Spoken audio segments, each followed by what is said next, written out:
Trainee for Mars, lost sci-fi short stories from the 1930s, 40s, 50s, and 60s. Book 382, written by Harry Harrison, narrated by Scott Miller. Mars was a dusty, frigid hell, bone-dry and blood-red. They trudged single file through the ankle-deep sand, and in a monotonous duet cursed the nameless engineer who had designed the faulty reconditioners in their pressure suits. The bug hadn't shown during testing of the new suits. It appeared only after they'd been using them steadily for a few weeks. The water absorbers became overloaded and broke down. The Martian atmosphere stood at minus 60 degrees centigrade. Inside the suits, they tried to blink the unevaporated sweat from their eyes and slowly cooked in the high humidity. Morley shook his head viciously to dislodge an itching droplet from his nose.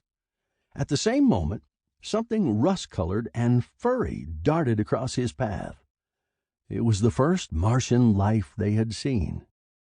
Instead of scientific curiosity, he felt only anger. A sudden kick sent the animal flying high into the air. The suddenness of the movement threw him off balance. He fell sideways slowly, dragging his rubberized suit along an upright rock fragment of sharp obsidian. Tony Bannerman heard the other man's hoarse shout in his earphones and whirled. Morley was down, thrashing on the sand with both hands pressed against a ragged tear in the suit leg.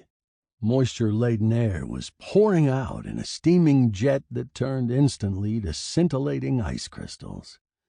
Tony jumped over to him, trying to close the tear with his own ineffectual gloves. Their faceplates close, he could see the look of terror on Morley's face, as well as the blue tinge of cyanosis. "Help me! Help me!" The words were shouted so loud they rasped the tiny helmet earphones. But there was no help. They had taken no emergency patches with them. All the patches were in the ship, at least a quarter of a mile away. Before he could get there and back, Morley would be dead. Tony straightened up slowly and sighed. Just the two of them in the ship. There was no one else on Mars who could help. Morley saw the look in Tony's eyes and stopped struggling. "No hope at all, Tony? I'm dead?" "Just as soon as all the oxygen is gone." Sample complete. Ready to continue?